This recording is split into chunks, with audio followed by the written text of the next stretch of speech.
Aleluias. 1, 2, testando o som.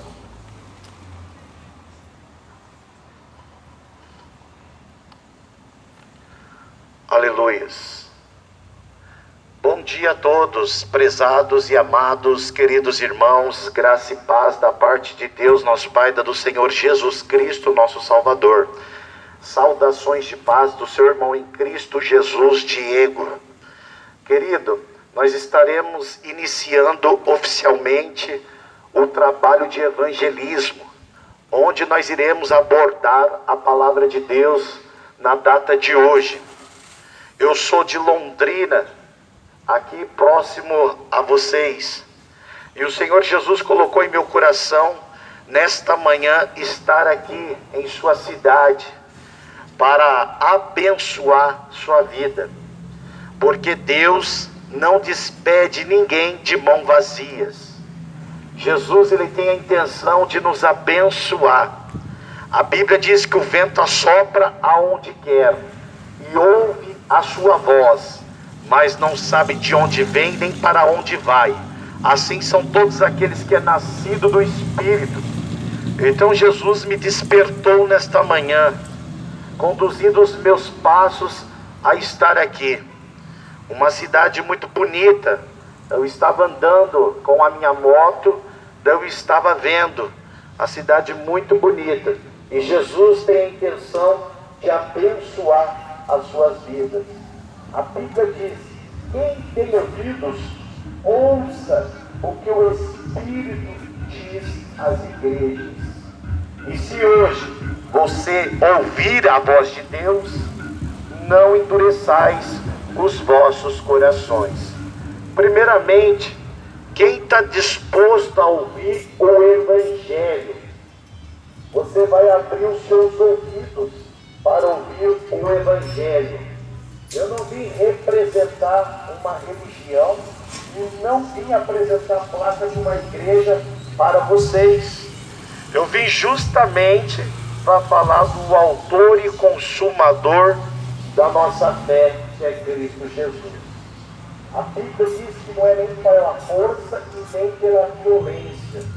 Eu não vim impor cargo pesado sobre vós, ou exigir de cada um de vocês servirem a Cristo.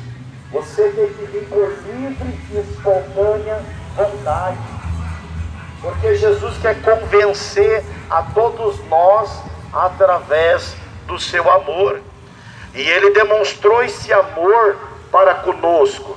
A Bíblia diz que Deus amou o mundo de tal maneira que deu o seu único unigênito Filho, para que todo que nele crê não pereça, mas tenha o direito da vida eterna. Porque Deus enviou o seu Filho ao mundo, não para que condenasse o mundo, mas para que nós viemos ser salvos por ele.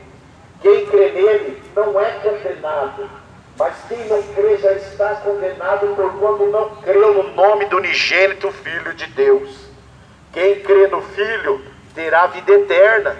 Quem não crê no Filho não verá vida eterna, mas a ira de Deus sobre ele permanece.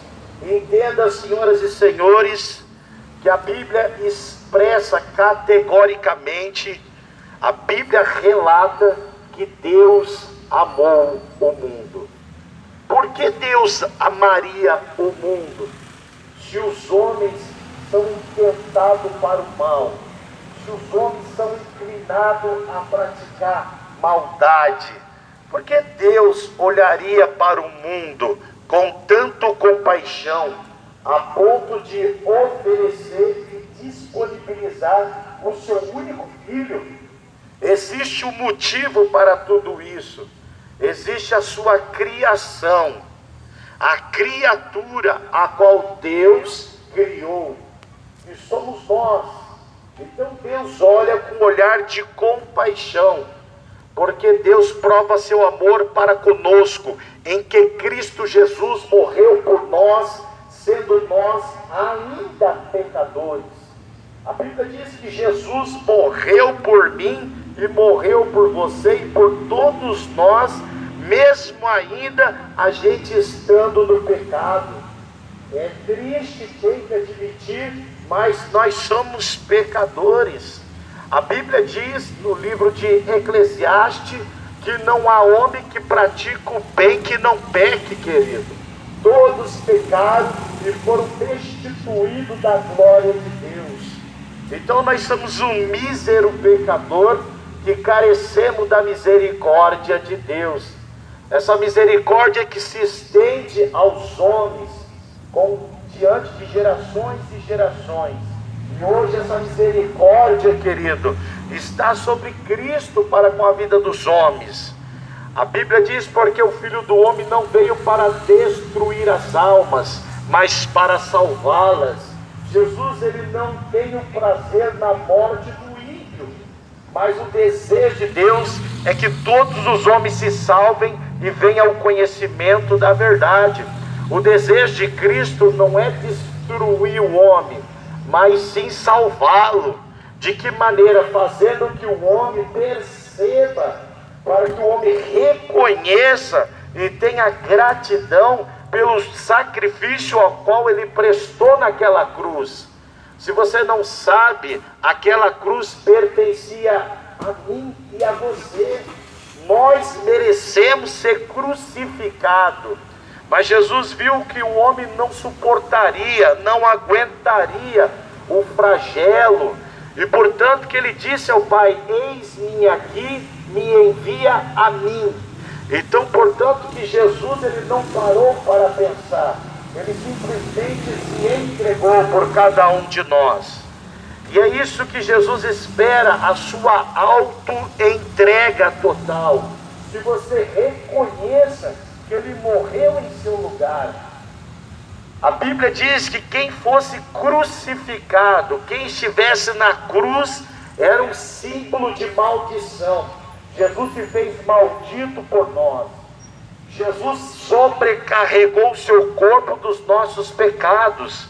E esses pecados, o que acontece? Esses pecados refletem em seu corpo, que ele foi moído, desfigurado, despedaçado, ele foi arrebentado por conta dos nossos pecados. Um castigo que nos traz a paz, que estava estabelecida sobre ele, querido. Deus abençoe, meu filho. Amém. Fica à vontade. Então é um castigo que nos traz a paz, que estava sobre ele. E Jesus veio restaurar a harmonia, a comunhão entre o homem e a Deus. Porque a partir do momento que ele morre, a Bíblia diz que ele brada, ele dá o último brado dizendo essa palavra: está consumado. Quer dizer, ele conseguiu cumprir a sua meta, ele conseguiu alcançar o seu objetivo para o qual ele veio a essa terra, para morrer em nosso lugar. E hoje qual é o nosso objetivo? Que meta nós devemos alcançar? Será que são as coisas promissoras a essa vida? Será que é a nossa carreira profissional? Não, e sim a salvação das nossas almas. Essa salvação só está somente no Filho de Deus. A Bíblia vai nos dizer, querido: e acontecerá que todo aquele que invocar o nome do Senhor será salvo.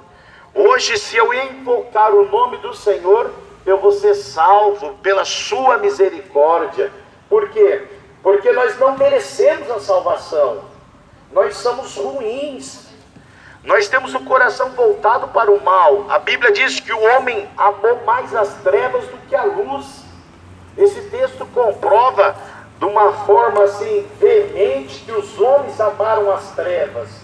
E Jesus, ele diz: eu sou a luz do mundo. Quem me seguir não andará em trevas, mas terá a luz da vida. Jesus, ele afirma que ele é a luz deste mundo. Quando Jesus diz que ele é a luz, provavelmente, o que seriam as trevas? Por que os homens têm aptidão? Por que os homens anseiam as trevas? Se Jesus é a luz, e se existem as trevas apontariam Satanás, que veio para matar, roubar e destruir. O diabo veio para matar, roubar e destruir. Essa é a sua função. E de que forma ele tem agido nessa terra? A Bíblia afirma que o diabo desceu até vós, e sabendo que tem pouco tempo, né? Então ele desceu na terra. O lugar dele, antigamente, após a sua rebelião, era o céu. Ele foi o selo da perfeição de Deus. E ele se rebelou contra o Altíssimo. De que maneira? Ele querendo assumir uma posição a qual não era dele. Isso, ele começou a criar-se a iniquidade dentro do seu coração. Ele queria estabelecer o trono dele acima das altas nuvens. Ele queria ser semelhante ao Altíssimo. Mas Deus, em sua onisciência, sabendo realmente os seus desígnios, sondou, esquadrinhou o coração desse ser e achou-se iniquidade, achou essa má intenção em seu coração, aonde nem por mais um segundo ele permaneceu no céu. Antes ele foi expulso, foi tombado por terra. No livro de Lucas diz que viu Satanás caído do céu como um raio. A Bíblia diz, querido, que esse ser, ele está atuando na atmosfera do ar, juntamente com as suas cadeias de demônio e hierarquias. E o objetivo dele é matar, roubar e destruir. De que forma? Tem muitas pessoas que matam umas às outras. Tem muitas pessoas que odeiam umas às outras. Tem muitas pessoas que têm ira uma das outras. Isso é uma intenção que não provém de Deus. Isso é uma intenção que realmente o inimigo está agindo. E nós não podemos ceder brecha para ele, porque ele veio para ceifar a vida dos homens. A Bíblia diz: porque o diabo, vosso adversário, ele anda ao seu redor, bramando como um leão e buscando a quem possa tragar. Ele está buscando, querido, está procurando uma isca fácil para ele poder pegar e tragar. Essa palavra tragar é tirar a vida do ser humano. Mas a Bíblia diz que Jesus se manifestou para desfazer as obras do diabo. Que texto maravilhoso, né, querido? Jesus se manifestou para desfazer as obras do diabo, querido. E portanto que a mão de Deus não está encolhida para que possa salvar, e nem seus ouvidos agravados para ouvir o seu clamor. A mão de Deus está estendida ao homem, querido. Só que isso existe um prazo de tempo determinado. Existe um tempo sobre as nossas cabeças, que vai chegar o momento que nós vamos se expirar, nós vamos falecer, nós vamos ir a óbito, nós iremos morrer. E neste momento inicia-se a vida vindoura. Agora, o que você está se preparando? Será que você está se preparando, quem sabe, para este momento? Ou um momento até mesmo que Jesus, ele disse em sua palavra, que o apóstolo Paulo, ele fala sobre o arrebatamento da igreja. Será que nós estamos preocupados com a nossa salvação? Será que nós temos feito por onde para alcançar a nossa salvação? Será que nós temos feito uma retrospectiva da nossa vida? Será que a gente tem parado para pensar concernente às nossas atitudes, que muitas das vezes desagrada a Deus, quando nós quer realmente fazer a nossa vontade, não a vontade de Deus para a nossa vida? Porque se eu for fazer a minha própria vontade, isso pode me levar para um caminho obscuro. A Bíblia vai dizer, querido, a palavra de Deus vai nos dizer, glórias a Deus, que há caminhos ao homem que parece direito, mas o fim deles são os caminhos da morte. Então talvez você ache que você esteja caminhando e traçando o caminho certo para a sua vida. Quem sabe você pega e diz assim: olha, eu não preciso de Jesus porque eu tenho a minha religião, a qual eu sou devoto. Querido, religião alguma levará você para o reino de Deus. O que vai levar você para o reino de Deus é você conhecer as Escrituras.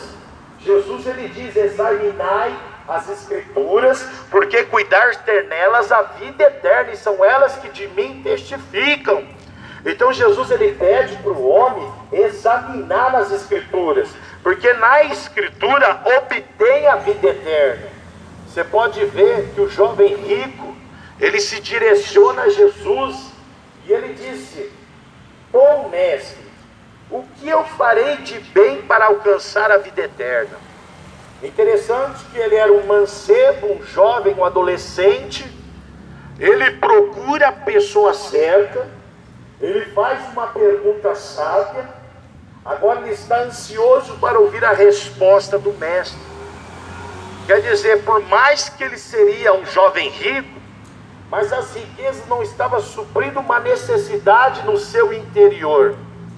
Quem sabe ele se questionava, quem sabe ele se perguntava, quem sabe algo estava tirando a paz desse jovem, e ele queria saber da boca de Jesus, com exatidão, com ali uma palavra concreta. E o que Jesus falou para ele? Guarde os mandamentos, observe os mandamentos. Então Jesus ele fala para cada um de nós observar os mandamentos de Deus. E quais são os mandamentos de Deus? A Bíblia diz: não furtarás, não darás falso testemunho, não matarás, amar a Deus sobre todas as coisas, e semelhante a esse o seu próximo. É isso que Jesus pede: não cobiçais a mulher do seu próximo. É isso que Jesus vai falando para esse jovem. Sabe o que o jovem falou para ele? Senhor, eu faço isso desde a minha infância, desde a minha mocidade. Ele estava falando para Jesus que ele estava fazendo aquilo que a palavra de Deus orientava ele a fazer. Então só existe uma forma de nós ser salvos, é nós observar as Escrituras. Chegou um certo momento que Jesus se direcionou aos seus discípulos com uma pergunta a eles: quem diz ser o Filho do Homem? O que vocês pensam a respeito de mim? O que vocês acham de mim? Jesus falando para eles. Aqueles homens, os seus discípulos, olhavam um para o outro, buscando uma resposta. Jesus está aguardando a sua resposta da boca deles. E ali, numa forma assim preocupante, um olhava para o outro, querendo uma resposta exata para dizer ao mestre. Daí eles começaram a dizer dessa maneira: uns estão afirmando que tu és Jeremias, outros dizem que o Senhor é Elias, outros afirmam que o Senhor é um dos profetas antigos. Mas eles não sabiam realmente quem era Jesus. E Jesus era o Cristo. Só que eles não sabiam que ele era o Cristo. Por mais que Jesus deixava algumas pistas, por mais que Jesus alertava eles, por mais que eles presenciavam sinais que vinham da parte de Jesus Cristo, mas eles não conseguiam afirmar que ele era o Cristo. E tem pessoas que realmente são assim. Elas veem os sinais de Deus, elas veem o livramento de Deus, elas conseguem pressentir a presença de Deus, mas elas não sabem realmente o que ele é. Agora Pedro recebe a presença do Espírito Santo de Deus. Pedro, neste momento, ele vai ser presenteado com a presença do Espírito Santo de Deus. O próprio Pai vai revelar a ele que Jesus é o Cristo.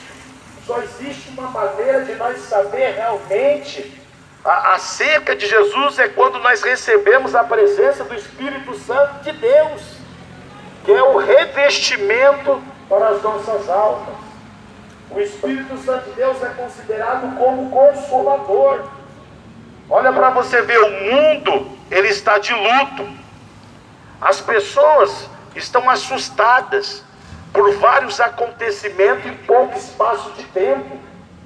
O mundo foi atingido por uma grande pandemia, iniciando, segundo o que eles afirmam e dizem, no mercado de peixe de Wuhan, lá na China. E nisso começou a proliferação deste vírus. O vírus que foi ganhando, de uma forma rápida, extrema, territórios, fronteiras, cidades, onde iniciou-se o toque de recolher, iniciou-se a quarentena, as pessoas ficando condicionadas, as pessoas ficando ali aprisionadas, dentro de suas casas por conta de um vírus invisível, mas com muito poder destrutivo, um poder letal destrutivo que leva as pessoas a óbito. E as pessoas imaginando, já passou um ano e as pessoas imaginando, acabou-se, está sendo minimizado, agora está aí a vacina, e a gente presenciando tudo isso. O mundo está de luto, o Covid-19 está matando as pessoas e Jesus dando vida a elas. Jesus diz em sua palavra, em João 11:25, eu sou a ressurreição e a vida, e aquele que crê em mim, mesmo que esteja morto, viverás. Querido, quando você está com Cristo, você não teme, porque você tem a fé, você depositou sua fé nele. Você está aguardando no agir de Deus. Você está esperando no teu Senhor, no seu Salvador. E esse vírus não é maior do que o meu Cristo. Agora Pedro recebe a presença de Deus e Deus revela a ele. Pedro chega diante de Jesus e diz: tu é o Cristo, o Filho do Deus vivo. Jesus se alegra com essas notícias de Pedro. Jesus diz: bem-aventurado és tu, Simão, filho de Barjonas, que não foste a carne que te revelou, mas meu Pai, a qual te revelou. Porém eu digo que tu és Pedro, e sobre esta pedra edificarei a minha igreja, e as portas do inferno não prevalecerão contra a minha igreja. Não existe vírus que possa prevalecer contra a igreja de Cristo Jesus. Agora, o que é a igreja de Cristo Jesus? É os monumentos, é o prédio com areia, cimento e pedra, areia. O que é a igreja de Cristo hoje? Vamos entender de uma vez por toda o que é a igreja. A igreja de Cristo, a igreja de Cristo é cada um que aceita Jesus como seu Senhor. Porque a Bíblia diz que nós somos templo do Espírito Santo de Deus. Se nós é templo, então nós é a igreja de Cristo. Agora, como que o Espírito Santo de Deus entra em minha vida? A palavra de Deus diz em Apocalipse 3:20: eis que estou à porta e bato. Se alguém ouvir a minha voz e abrir a porta, eu entrarei em sua casa e cearei contigo e tu comigo. De que forma o Espírito Santo de Deus bate em nossa casa? Entenda, templo e casa se refere a nós. Quando nós estamos pregando a palavra de Deus, nesse sentido, o que acontece? O Espírito de Deus, ele vai em nossa direção. E ele vai bater na porta do nosso coração. O Espírito Santo de Deus vai bater na porta e ele vai querer entrar. Só que isso compete a mim, de eu abrir o meu interior para recebê-lo. Porque se eu não abrir o meu interior, o Espírito Santo de Deus vai ficar para o lado de fora. Daí nisso, sabe o que acontece quando eu não abro o meu coração para Deus? O diabo vem e arromba o meu coração. Porque o diabo não pede, ele não bate na porta. Ele entra através das brechas que nós concedemos. E uma vez que o inimigo entra na vida do homem, a Bíblia diz que quando surge um valente mais forte do que ele, o expulsa. E ele estava residindo dentro de uma pessoa. Mas surgindo Jesus na vida da pessoa, esse espírito maligno que aprisionava, porque a Bíblia diz: e conhecereis a verdade, e a verdade vos libertará. Se pois o Filho vos libertar, verdadeiramente sereis livres. A partir do momento, que você conhece a verdade, Jesus, e você vai receber a libertação dele. Esse espírito maligno que outra hora escravizava você. De que forma o diabo escraviza o homem? Nos vícios, na prostituição, tudo aquilo que não provém de Deus. Todas essas coisas o diabo escraviza o homem e começa a controlar a mente do homem. Ele começa a controlar os passos dos homens. Você quer um exemplo? Se lembra que a Bíblia fala a respeito do homem que morava ali em Gadara, o gadareno?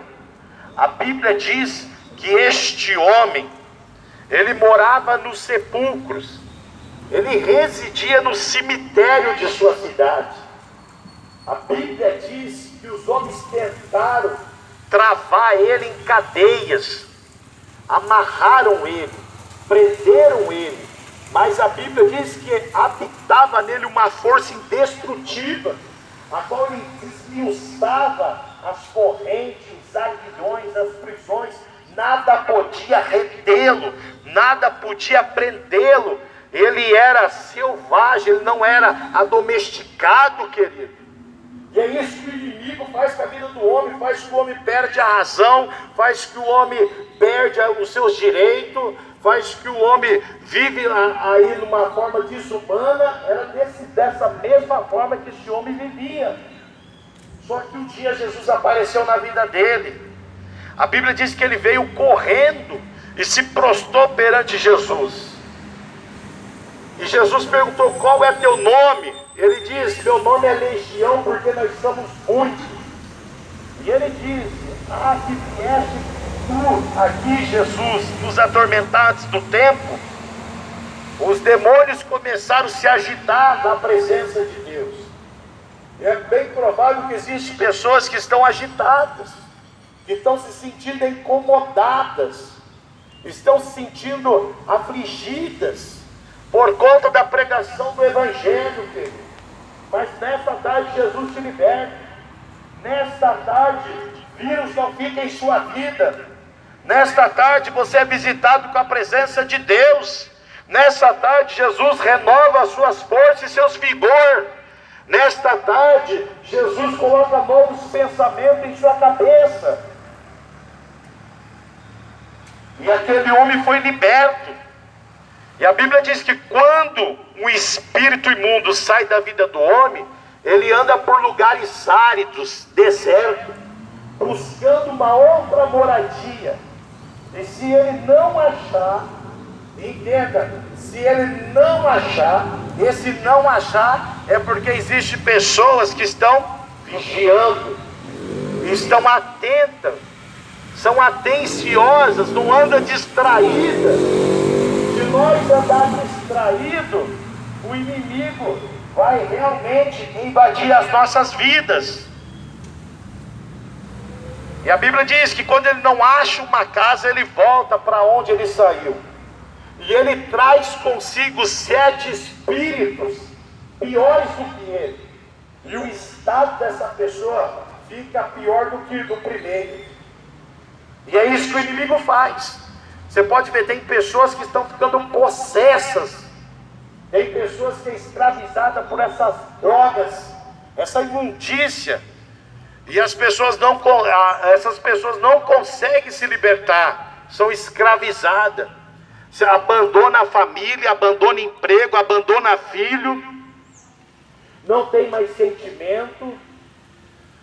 O único desejo dessa pessoa é se anestesiar com esses entorpecentes químicos, é ingerir esses entorpecentes químicos dentro do seu corpo.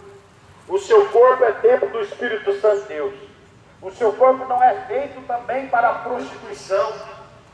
O seu corpo é feito para ser templo do Espírito Santo de Deus e você ser a igreja de Jesus.